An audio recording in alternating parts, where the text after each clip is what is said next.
मैं बाड़ा मंदिर से गया हूँ यार।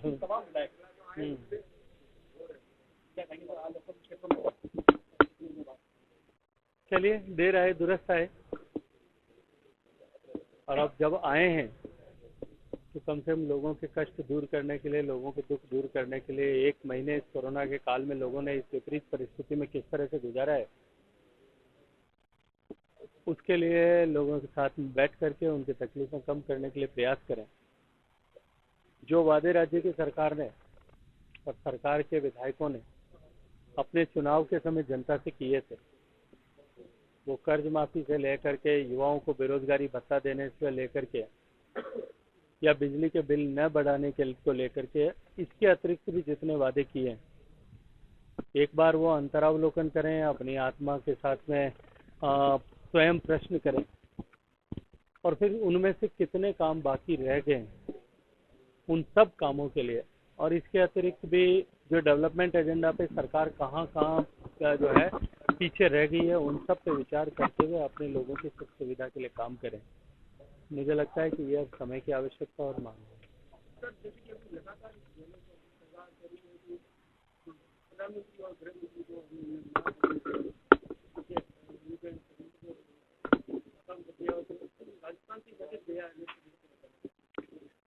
देखिए, मैं आपको एक आपके सामने एक एग्जाम्पल रखना चाहता हूँ।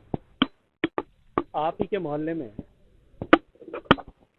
घर में पति और पत्नी लड़े, घर के अंदर तो स्वाभाविक है सभी के थोड़ा बहुत होता ही होगा जो शादीशुदा है उनके, लेकिन वो इस कदर लड़े कि लड़ते लड़ते घर से बाहर आ जाए। पति पति को निकम्मा, नामर्द और पता नहीं क्या क्या कहे, निकम्मा कहे, नाकारा कहे और क्या क्या कहे। पति पत्नी पर बेवफा होने के आरोप लगा। पड़ोसी निश्चित रूप से जिसके मन में जितना कौतूहल होगा, कोई बालकनी में आकर के देखेगा, कोई छत पे आकर के देखेगा, कोई सड़क पे आकर के देखेगा, कोई शायद बीच बचाव करने की भी कोशिश कर सकता है।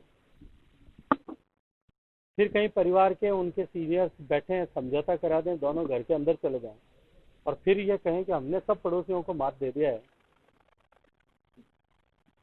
अब आपस में लड़ रहे थे, एक दूसरे को पता नहीं क्या क्या कह रहे थे, एक दूसरे के लिए क्या क्या लांछन लगा रहे थे, और अब वापस कितना एक हुए, क्या एक हुए, ये तो समय भविष्य बताएगा। आप सब लोगों ने देखा है, बॉडी लैंग्वेज दिखा रही है कि कौन क्या कितना एक हुआ है।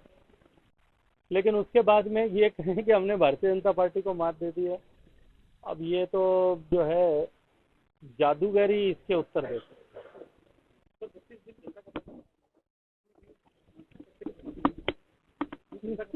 देखिए, मैं पैसे से भी ज्यादा समय की बर्बादी हुई है, राजस्थान की प्रतिष्ठा की बर्बादी हुई है, राजस्थान के लोगों की अपेक्षाओं की बर्बादी हुई है, राजस्थान के लोगों ने उपेक्षा का दर्द सहा, राजस्थान के लोगों ने कोरोना के काल में कष्ट सहा। लेकिन कुछ लोगों को फायदा भी हुआ होगा, कुछ इटालियन खाना बनाना सीख गए, कई लोग जो कई फिल्में नहीं देख पाए थे वो सीख गए, कुछ एमएलए साहब डांस करना सीख गए, तो कुछ लोगों ने कुछ न कुछ स्वास्थ्य लाभ भी किया होगा, कई योगा करते हुए फोटो आते थे, तो किसी का फायदा हुआ है तो किसी को नुकसान भी हुआ ही होगा।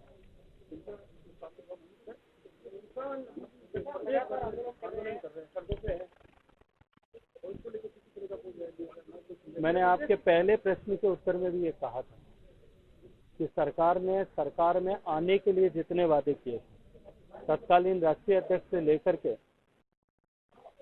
राजस्थान के प्रदेश के नेतृत्व ने जितने विधायक का चुनाव लोग लड़े, उन सब ने अपनी अपनी तरफ से जितने वादे किए थे, एक बार मैं चाहूंगा कि आप अपने टीवी चैनल्स को और सोशल मीडिया में उन सब के लोगों को के भाषणों को खंगाल लें, और ये प्रश्न मुझे पूछने के बजाय उन सब से पूछना चाहिए था कि आपने 1 से 10 तक की गिनती सिखाई थी। आपने कहा था किसान की संपूर्ण कर्ज माफी कर देंगे। अगर सरकार में साहस है तो पिछली भारतीय जनता पार्टी सरकार ने जितनी कर्ज माफी कर दी थी, उसके बाद में कितने किसानों के कितने रुपए कर्ज माफी किया है, वो एक बार मीडिया के सामने सार्वजनिक करें, राजस्थान की जनता के सामने सार्वजनिक करें। किसान के साथ में धोखा किया गया था कि हम बिजली का बिल नहीं बढ़ाएंगे, अनुदान की राशि समाप्त हो गई है।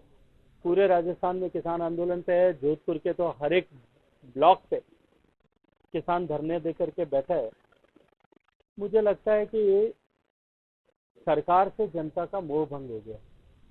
वैसे तो किसी भी चुनी हुई सरकार के लिए ऐसा अप्रत्याशित है कि सरकार चुनी जाए।